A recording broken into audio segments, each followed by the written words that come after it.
Would take over, we would like to establish a couple of housekeeping rules. Firstly, please keep your videos off throughout the entire session and also keep yourselves muted to avoid disturbances. And lastly, please send in any questions you have at any point of time during this call in the chat box. We will spend the second half of this call addressing your questions. Thank you. Lastly, please kindly requesting you sincerely, please do not draw on the screen. Mr. Riyad Mahmood, kindly take over from here.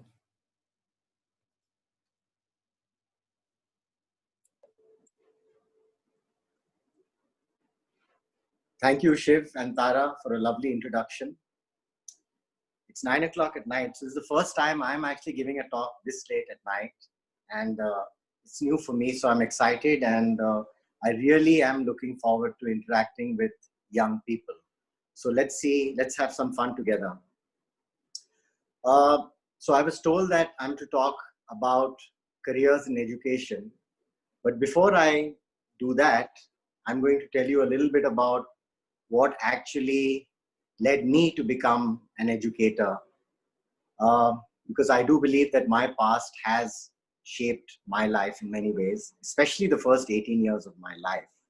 So I'll give you a small backdrop and then we'll talk about what the situation is today. As you all know, we're at a very challenging time in our lives, and I'm sure there's a lot of new things that we're going to see in the field of education over the next maybe few months or over the next couple of years. Right, so let's start. Let me go back in time a little bit, go way back in time a little bit. When I was about 2.5 years old, I was actually diagnosed with a health problem, a condition called minimal change disease, nephrotic syndrome, that actually affects your kidney function. And more than anything else, it's a disease that is rather uncomfortable to live with.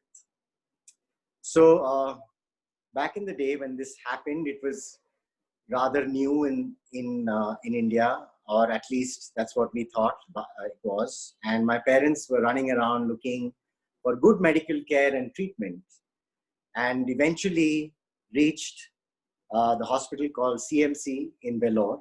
And fortunately, there I was introduced to some brilliant doctors, some people who actually I owe my life to, and people who actually made all the difference to me. So I think the unique thing in CMC Vellore was that this was one hospital that knew how to administer the medication that I was supposed to be giving. It was a very heavy medication that had lots of impacts on me, and the trick was how to administer it. So they did a great job and helped me recover. However, this illness did stay with me for almost 18 years of my life, and did play a big role.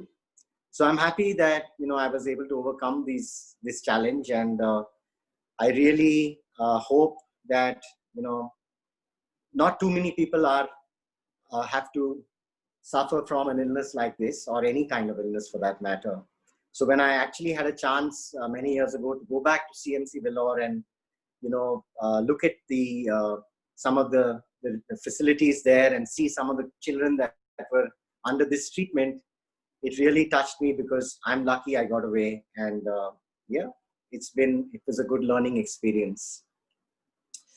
So because of this, the first 18 years of my life were schooling was a little bit different for me. I was in and out of school. There were times when I would go to Vellore, spend months there, and then come back. So I wasn't a very regular student back in school. So I did miss a lot of classes, and I was finding it difficult to keep up with the pace. And I pretty much struggled through high school. But what I think also made a big difference was that I was part of a school that was new. In fact, I joined the Valley School the first day it ever began. So I think that's also one of the biggest influences in my life in terms of becoming an educator. And I owe a lot to one or two teachers who I consider, my mentors, as people who have helped me become an educator today, and especially one gentleman, the late Kabir Jaitirtha. When this school was being established, it was quite hard for it to actually come alive, because there was a lot of philosophy that was involved. And as you all may know, it's a famous school today, the Valley School, and it was founded by the J. Krishnamurti Foundation. So it was basically under his umbrella of thought. But what I actually saw was, the challenges that the teachers faced in trying to establish a new institution with a lot of philosophy. So back then, there were very few takers for something like this. And, it was at a point, I think 1978 or so, when English education or convent education was at its peak.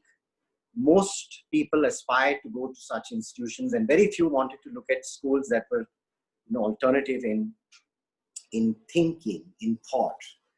So what I actually saw growing up in school was, I saw how some of these brilliant teachers pulled it off, how they brought this philosophy alive and the challenges they faced, how they managed themselves through all these tasks and overcame all these things to establish the school. So I think that was, in a way, a degree for me. I attained so much knowledge through that whole experience that I think that really helped me as a person. I was also lucky that, my parents played a big role in the earlier stages of my lives. They were people who helped me grow up without feeling too much burden and pressure. They realized that it was hard for me to actually cope up with what was happening in school, and did support me a lot. Another game changer for me was that when I finished school, I was someone who was very interested in cricket.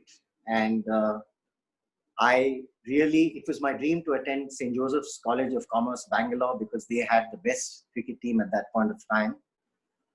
So it was one of my big dreams. And getting into college, getting into SJCC was a big task. I didn't have great grades after I came out of my 10th ICSE.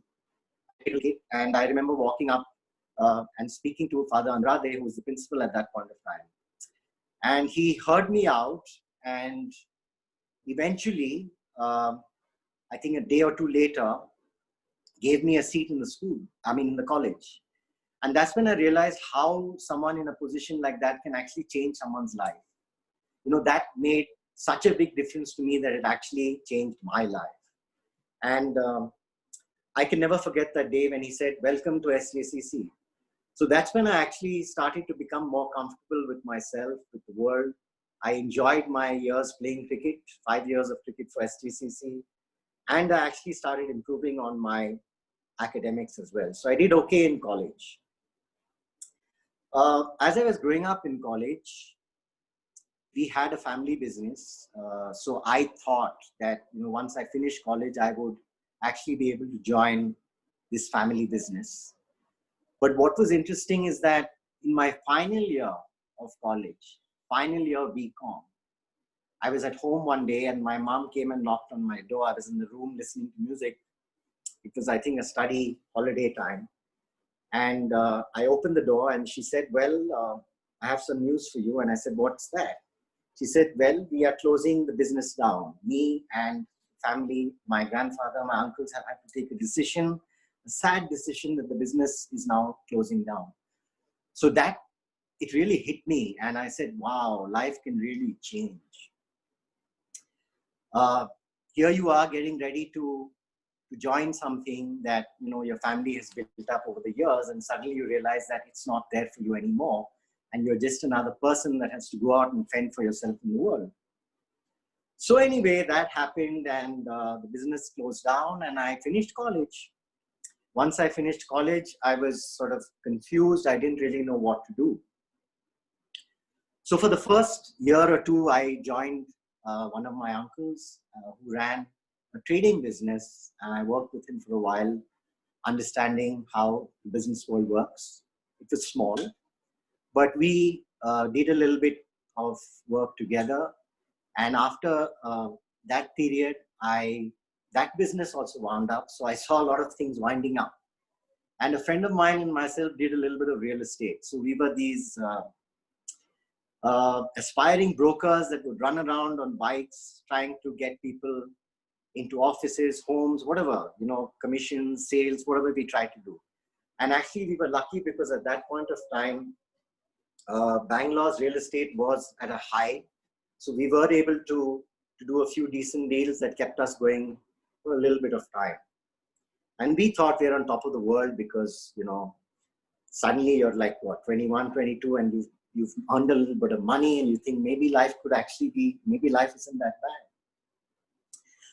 But then as it turned out, the real estate market slowly started to crumble and things started going downwards. And then I realized that, what am I doing? This is not a future for me to actually, you know, hold on to. Then what I did was go and apply for an MBA at a prestigious institute, and I actually got an admission there. Much to my surprise, I did quite okay and I got an admission. And when I went to pay the fees for the MBA program, I reached the counter to pay the fee, and suddenly something struck me. I said, why am I going to do this MBA? Why do I want to do it? So I started asking myself this question right at the fee counter. So I told the gentleman there, I said, can you give me a little time? I need to just get back to you. I have to discuss something. So he said, what do you mean? I mean, you have come here, you've stood in the line and paid the fee. I said, no, sir, please give me some time. So I stepped aside, ran to a phone booth, called my mom and said that, by the way, I lost my dad young when I was 13 years old. So, you know, I was brought up by my mom. So I called my mom and said that, you know, I've gotten, but I don't think I want to do my MBA. And she was shocked. She said, how can you do that? I mean, this is going to be another opportunity for you. You get a degree. It's going to either get you a job or it's going to give you a lot more knowledge. But I said that there's something that's not right and I need time. So I gave that up. And for a month or so, I just sat at home thinking about my life. And back then, my mom started Head Start Montessori House of Children in 1984. And this was about 96, 97. The school was still a small preschool in Koramangala. So one day I walked across to Head Start, and she had a small office in the garage over there. And I said that I need a part-time job because I need to get something going. So she said, well, what can you do? I said, well, I've studied BCom, so I can take care of the accounts. I can help you with some administration and stuff like that. So she said, well, we're not a very big organization or anything like that, so you won't have that much to do. So I said, well, okay, part-time's fine. So she offered me a 500 rupees a month salary and I took it. I said, well, that's fine. So there I was, you know, now sitting at a desk and doing some accounts and trying to dabble in the administration of what was there. It was a very small outfit at that time. So as I got into it, I began to realize that I'm not someone who's really interested in administration. I'm not someone who is interested in finance or marketing. But what I'm actually interested in is philosophy. So then all this started to make sense to me. That journey from 2.5 started to make sense to me. And I began to realize that philosophy is something that is very interesting to me. And I also started to think about how we can grow Head Start. So we were in a rented campus. Campus is being too, I think, ambitious. It was a small house in 4th Block, Koramangala, that we were placed in. And we needed to sort of, you know, get into a bigger place and eventually find our own place. So we found another bigger house and moved in there, which is right now actually the early years school. So we consolidated and moved in there and took that on rent. And then I started to look out for land. So eventually we were able to get land in Koramangala, the preschool where we are right now, that you all know about. And this was a land that was allotted through a BDA application, which took us some time. Eventually, we were successful with it. And then came the whole thought about how do we put up the building. And believe me, back in the day, nobody wanted to really fund education. It's very different today. There were very few, there was actually nobody who wanted to fund or put money in education. So what do? You take the good old bank loan. So I walked up to Union Bank, applied for a loan, put our house on, mortgaged our house and got a small loan. And when I actually signed that first contract with the contractor to build that school, my hands were shaking. I could barely sign it because we didn't have enough money to pull it off, and we took a chance. We took the big bold step. So we took that step, and fortunately from there on, we were blessed. Things started to pick up, and we had a lot of support from parents and admissions, and things started to move, and eventually that building came up. So from there, from that building, the next stage was now what? So again, I got into a mode of reflection and started thinking about why is it that one size fits all? Why should every child be treated in the same way in a school? There are children that come with different needs, abilities, talents, and passions. So why not try and establish an institution that can cater to all kinds of children, that can make every child feel comfortable? So that was something that started to, consume my mind, and I started getting very interested in trying to establish something like this, a program like this. Just excuse me 1 second.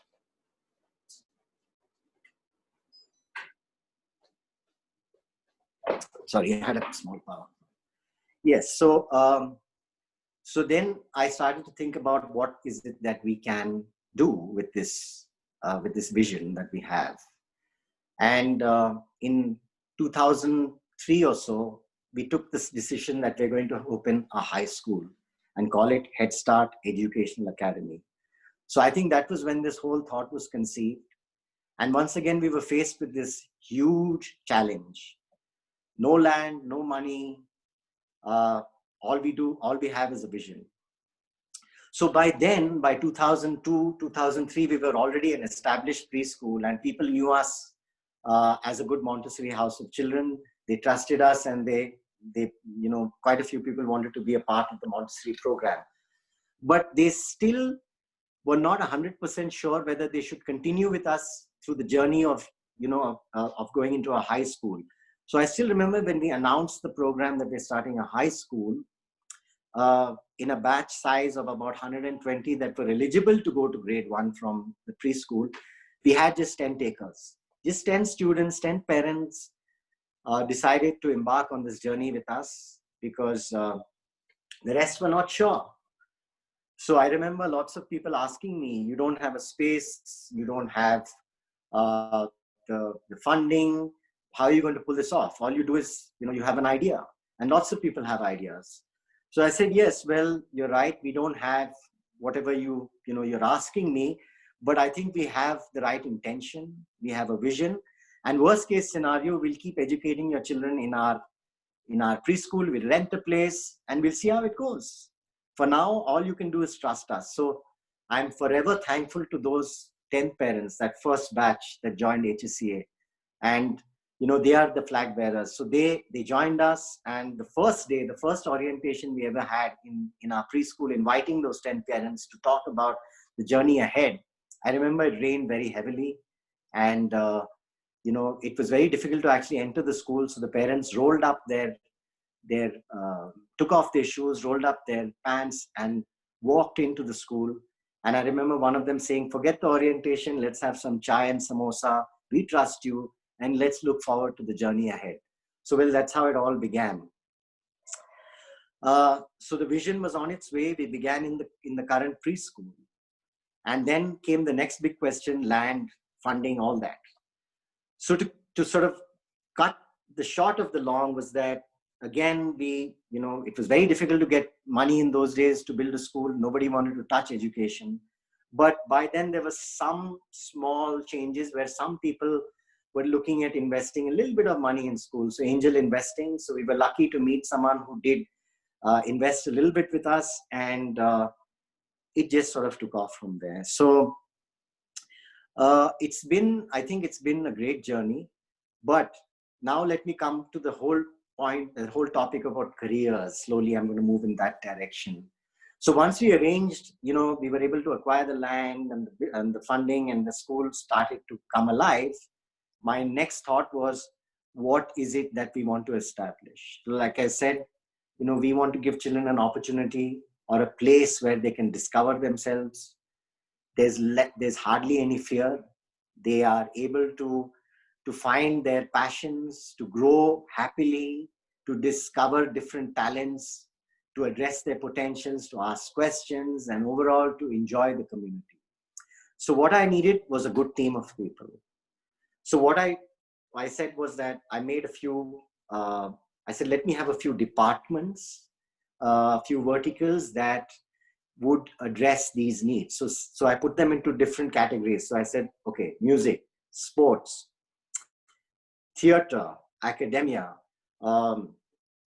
career guidance, counseling, whatever. So we made different departments and tried to source out the best possible people at that point of time. Now, when I say source out people, I was not looking for the traditional teacher, okay, the traditional sports teacher, the traditional music teacher, someone who's used to sitting in a sports field and just sort of guiding a football match or guiding a football team. I was looking for someone who's interested in, the physical development of a young person, okay, the fitness, the eye-hand coordination, the ability, agility, flexibility, strength, various aspects to develop in developing a human being physically, and then a sportsman. I was looking at someone who could help us manage a music program that addressed basics, that looked at the process more than an outcome. We were not interested in developing musicians or top singers at that point of time. We wanted to develop a process where children can understand the nuances of music, such as rhythm, melody, voice, where they can enjoy music more than anything else. So the same goes with theater. Theater, I discovered, was a wonderful medium for young people or for anybody to actually address different questions. Good theater is all about good research. It's about good content. It's about questioning. It's about various other things. It's not just about pulling off a play. So again, it was about a process. So we were looking for people who were actually, interested in developing a theater pedagogy or a music pedagogy or sport. And it was not going to be easy. I knew we had made commitments to parents. We talked a lot about what we want to do, but it was also going to be a very tough challenge. So what we did was we put a team of people together, and we were on our way to developing this whole program. So it's important to, when you talk about careers in education, it's important to actually first find out what really interests you. So I'm not really looking at the traditional careers in education. You can become a teacher, you can be a music teacher, sports teacher, whatever. I'm looking at, what is it that interests you and how can you connect it to what's happening in a school. So let's come into today. When I look at today, there's a lot that can happen in a school, in an institution, in a learning space, a lot that can happen. Today there's potential for us to attract any kind of person. We need programmers, we need coders, we need artists, we need graphic designers, we need all kinds of people today. So it's opening up, and career is something that, there's a lot that can be done within the space of a school or in education. So I would actually like to, open it up now for some questions that would help, that can actually connect us and think about different career options in the space of education. Okay. For those of you who are interested in, at some point, who may want to start a school, it's important to think about what you want to establish when you start a school. Are you a philosophy person? Is it about a traditional system? Is it about something, an unconventional system? What is it that you would like to establish? So when you have that clarity, it'll help you establish this vision better. Okay, so yeah, just one more thing. I just wanted to talk a little bit about the foundation also that we started. So the foundation is another space that is outside the structure of formal schooling, or outside of a formal educational structure. It's more to do with learning, which is another space for people to, to find career options. So what we do here is we look at different things, like we look at music pedagogy, science pedagogy, we look at philosophy, we look at art, we look at the potential of theater in education, or various other different possibilities that are very, very open right now, very abstract, and we are sort of trying to connect resources and people through this. So we do conduct different workshops, webinars, various other opportunity activities where people can engage with us. You can always look up the foundation, riyadfoundation.org website to understand a little bit more. So great. So I don't want to talk too much. Let's open it up for questions, Shiv, Tara, and that way we can, change the conversation a little bit. Okay, so how we're going to go about this is so they've put their questions in the chat. We will go one by one, ask them, and then you can address them. Sure. So the first question is, what role do you think robots and artificial intelligence will play in the future? Yeah, so especially now we're at a point, where so much is changing. We're talking about technology in education. Technology is playing a huge role in the space of education. We are already at a point of time where we're considering hybrid systems, where you'll have in school, you'll be in school, you'll be out of school, synchronous, asynchronous, various other things. So I think robots will probably play a significant role, but that also depends on the kind of school and what that school's vision is. So the robot may be able to be that information provider, may be able to be that element that provides instant information or other services or add-ons to the classroom. But if a particular school is still looking for the human touch, then the robot may or may not be there, or even if it's there, it may play a very smaller role. So I guess, yeah, they will play a role. I don't really know how big a role they would play right now.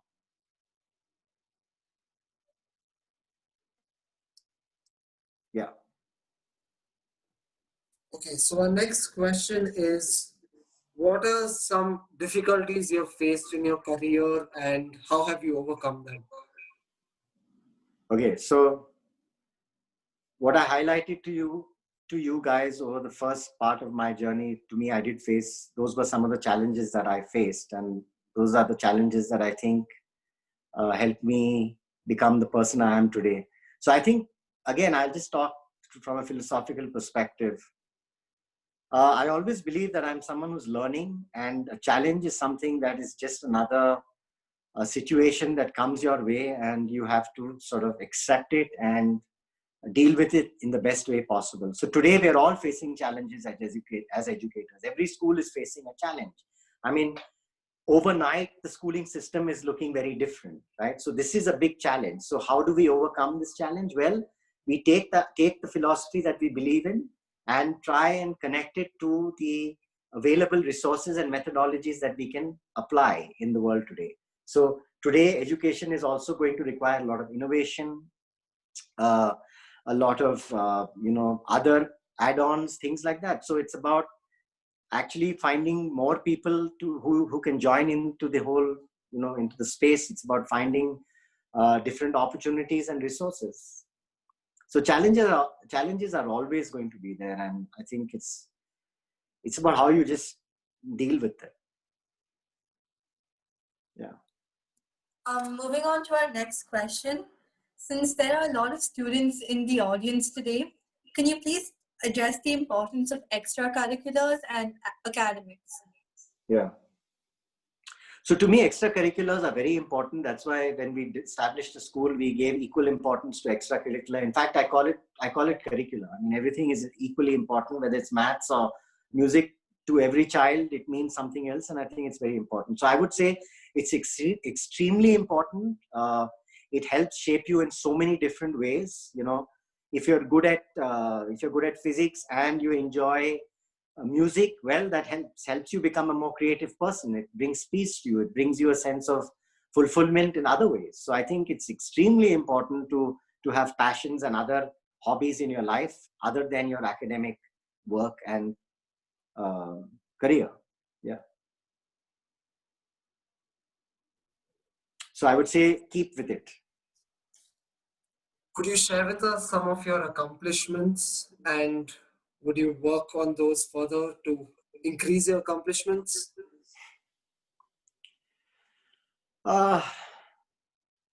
First of all, I mean, accomplishment, you know, to me, an accomplishment is only the beginning of a new opportunity or a new journey. So if I say that my first sort of high was establishing the Koromanglas preschool, when we got the whole building up and the funding going and the preschool came alive.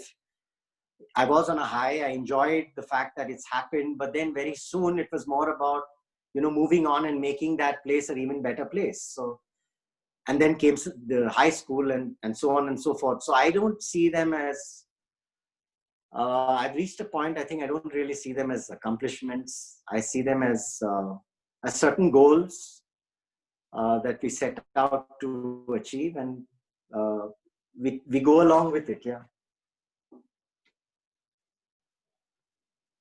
For someone looking to pursue a career in education, would you advise them to take an MBA or another course? Yeah, so don't go by what I said about not doing my MBA.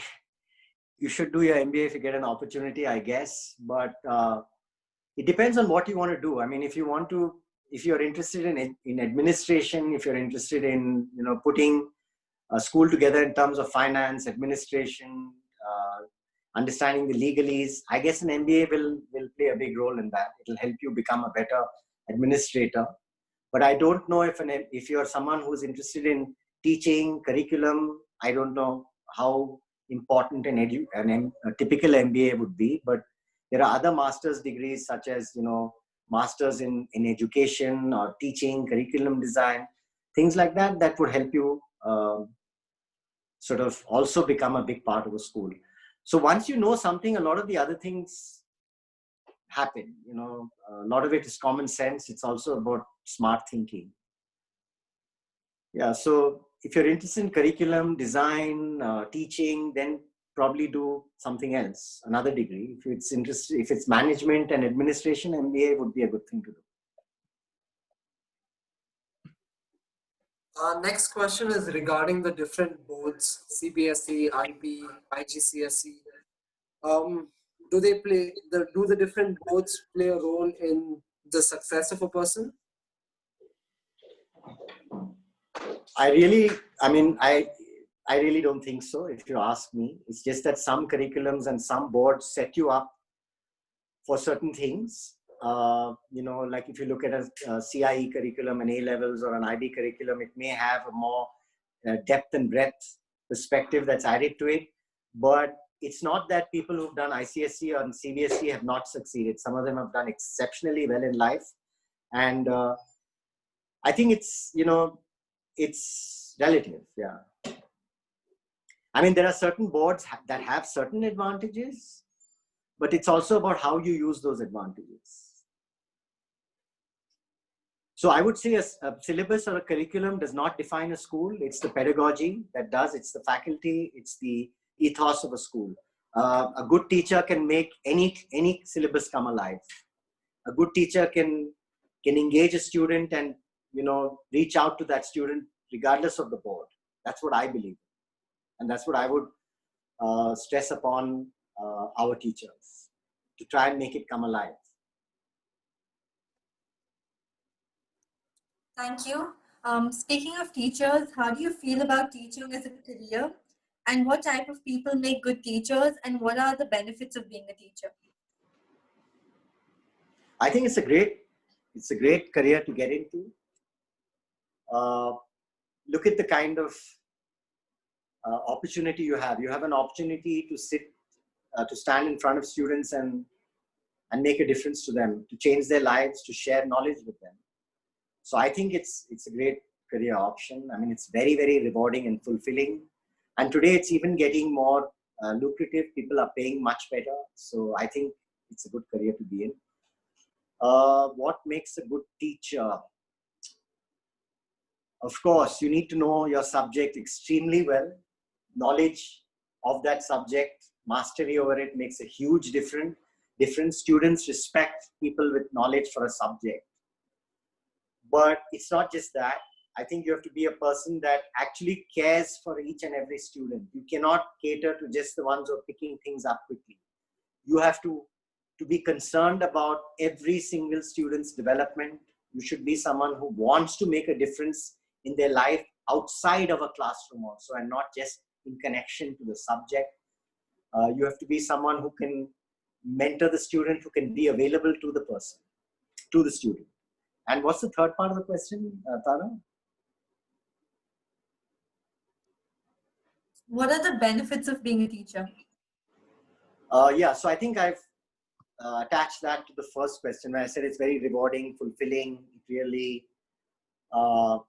it's a fun experience, and I'm sure today, like I said, schools are paying better, so I'm sure there are lots of good benefits to it. But from what I know, when I look at so many teachers, they come out of classrooms feeling great about themselves. They are on a high, and that's a feeling they say that can never be replaced. That is the best feeling, right? It's like, going and playing a cricket match and getting a century. You're on a high. So it's a feeling that is just unbelievable. Yeah. So due to COVID, there have been a lot of changes in the way curriculum is being covered because there's no going to school, right?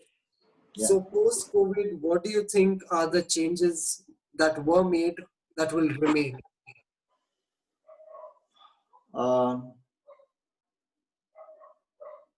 See, what I think, I mean, the way I see the future is that regardless of whether the vaccine comes out, whether COVID is there, post-COVID, whether it's there, not there, I can see a hybrid system coming in, because in India there are lots of children who don't have access to good education, and I do see more schools developing online programs that can be accessible to more students outside of the school. So for the in-school students who are part of a particular school, I can see a system happening where, it's divided between online and in-school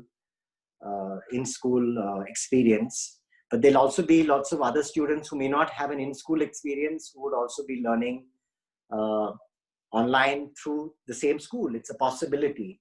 So I do see some kind of change coming in terms of some kind of a hybrid program, but let's see how things pan out over the next 12 months or so.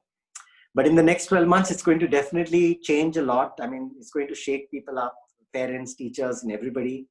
It's in fact, it's really hard to take online classes. So I think teachers are going to really have to put in a lot of work, and I hope parents are supportive more than anything else. I hope they don't criticize them too much, because it's not easy to do something so different overnight. But I think some of the values of the past will stay.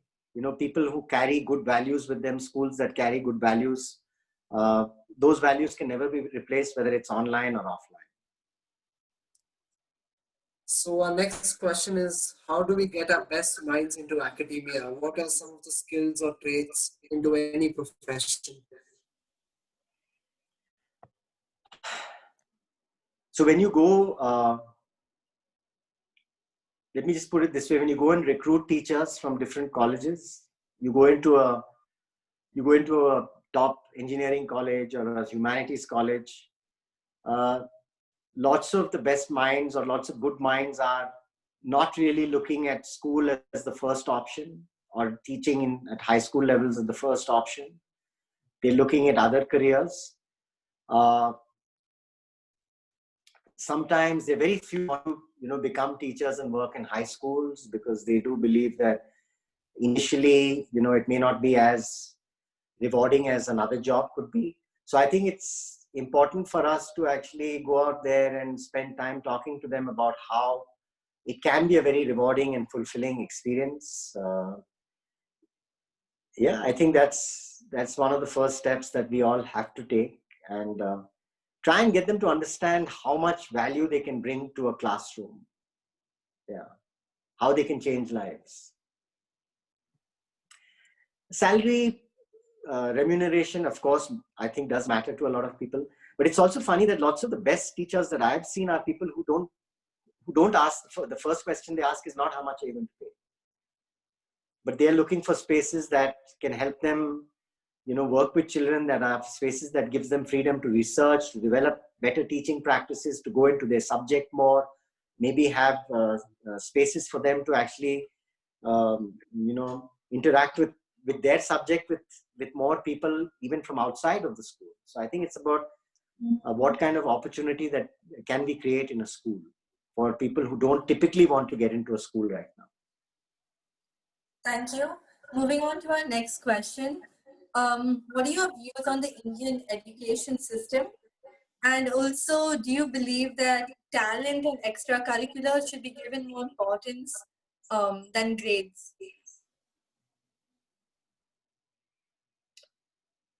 So I think I do have a lot of regard for the Indian education system because they are addressing a massive population.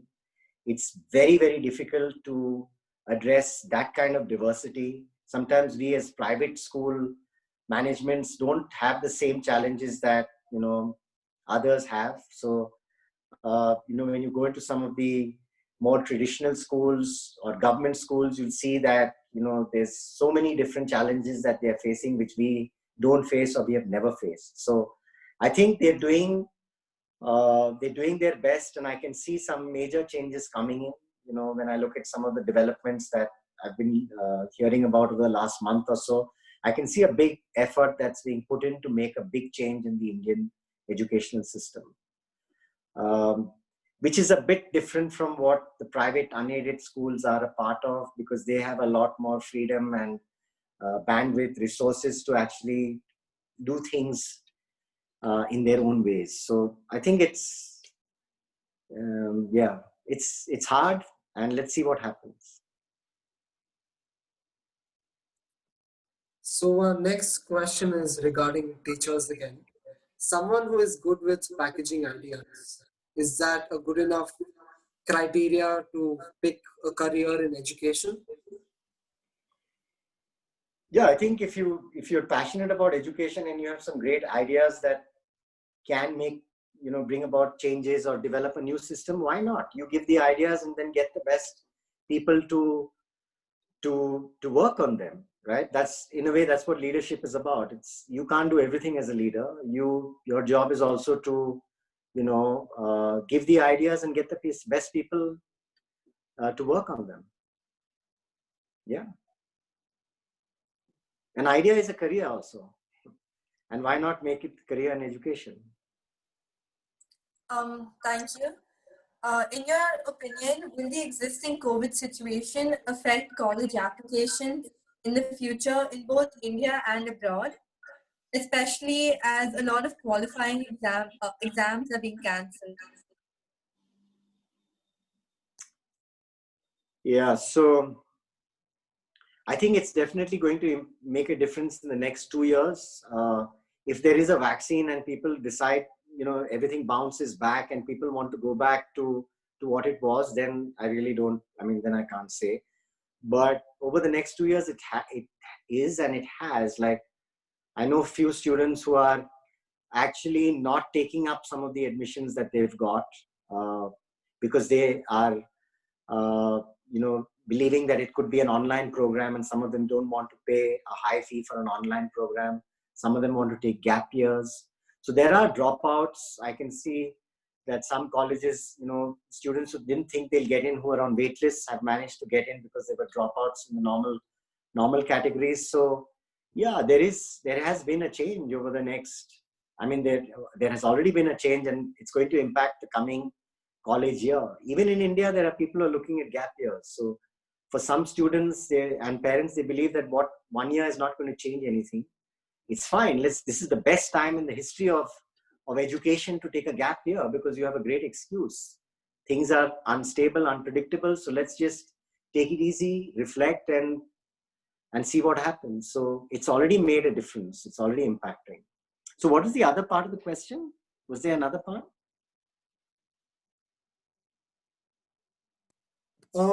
The question was, India and abroad, how will college applications be affected due to COVID?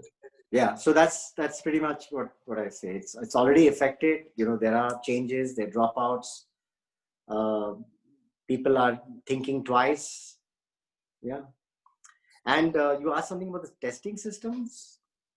No. So there's another, just give me a second. Yeah, so the question was, in the scenario of a lot of qualifying exams being cancelled, what do you think will be the path forward in the few years ahead? So I think qualifying exams, yeah, some of the some colleges have cancelled, some are making big changes in these exams.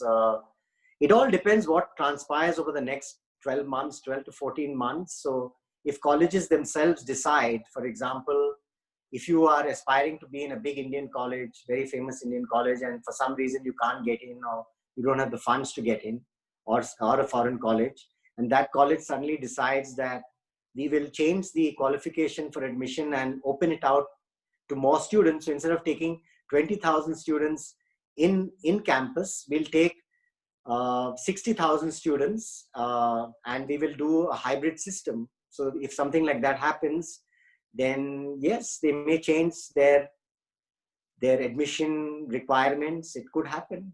It could happen, because now you're looking at not just people with the money to come to college, but you're also looking at a larger talent pool, and you have to maybe make some changes.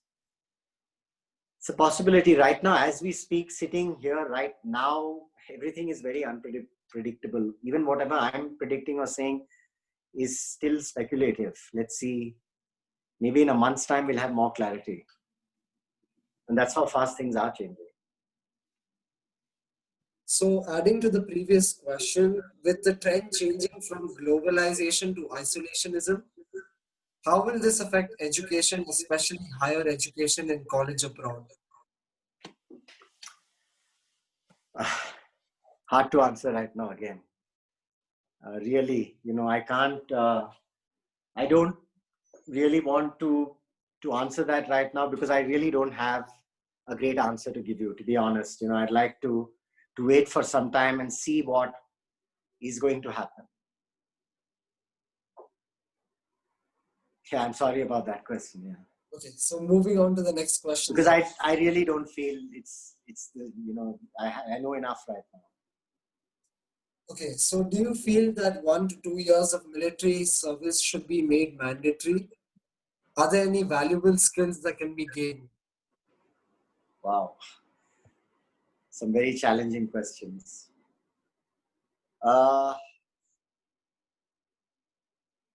Yes, I mean, for those who believe in, that way of life, I think it can really make a difference to you. There's nothing wrong in sort of having a year or two in the military or in a military academy. It may make a big difference to your life. Like in Singapore, I know they have something like that. But I think it should be more about, for those who want to do it, I think there should be a sort of a freedom of choice on that. That's what I personally think. Yeah. So our next question is regarding studying during the lockdown. Yeah. What would you suggest to students who find themselves getting distracted very easily during online classes? Mm-hmm. So actually, it's a combination. I don't want to really, it's hard to find fault right now with the student or the teacher. So like, again, we're in that stage where everything is new. The teacher is finding it hard to connect with the students. The students are finding it hard to connect to the teacher, to connect to the whole ecosystem. So I think teachers are, the best thing a teacher can do is try and make the class as engaging as possible, try and keep the students on their toes. And it would require students and parents to also make an effort to respect the change and try and give it their best shot. I think that's just an advice I can give right now. So it's collaborative. We really need the parents also to play a larger role than they ever have before. So the student is not just the consumer of the program right now, it's also the family that is a consumer of what is happening. So a lot of collaboration and support would be needed from both sides. So the next question is regarding COVID and online learning. Do you think this transition would have been made if it was not for COVID? If it was not for COVID? Yeah. Probably not. Probably not in a big way. It would have been a very small percentage of people who would have believed in this kind of a transition. Or so online education is not new. It's been around for a long time. I think it's been more about online learning than calling it structured education, because online learning does not come under the same regulations as schools and things do come under. So I think it's probably not. But there have been things there have been experiments in the past that have been rather radical. Like, for example, a flipped classroom, where you learn more at home and you come to school for the other activities. You come to school to participate in sports, to share ideas, to discuss ideas, to discuss concepts, and you go back home and do a lot of learning. So there have been these little experiments. There have been homeschooling. There are already some online educators that are working with smaller groups of children. But I guess it wouldn't have been this important or this prominent if it wasn't for COVID. Yeah. So the next question I'll split it up into two parts: Indian education and foreign education. How important, college in India and college abroad, how important do you think grades are for success? Yeah, I would say they are important, because let's face it, when colleges look at an application, we may say that when you look at colleges even abroad, we may say things like, it's important to have extracurricular, it's important to have an overall well-rounded application. But I think if you don't have the grades, it's probably going to be hard for them to, they would probably not consider you on first cut. So I think good grades with other things makes a big difference. Unless you're super good at something else, if you're like the top ranked tennis player or a phenomenal musician, I think grades do matter. That's how it is. So this is the last question that has come in, so I'm just going to ask it. If there are any more questions, guys, please add them to the chat. So the next question is, you're a philosophical guy. What advice would you give us, college and students in high school? Yeah, so I would say that it's important to follow your passions, to follow your beliefs. If you're someone who has the courage to pursue your own dreams and passions, you're lucky. I think you're a strong person.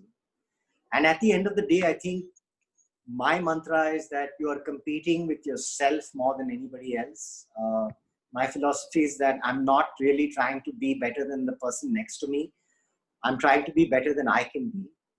And it's about trying to set your own bars and, try to reach those bars. So when you internalize this whole thought, you work harder, you're more prepared, and it just drives you better.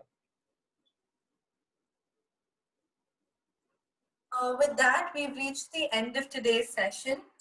We would like to thank you, Mr. Riyad, and thank you all for joining us today. We really appreciate it. Thank you so much for the opportunity, and I wish you guys all the very best. Thank you. Thank you, sir. Before logging out, guys, just a quick reminder. Our next session is with Mr. Anupam Jaiswal on chemical engineering next Sunday. Good night, all. Thank you again, Mr. Riyad. Thank you. Good night.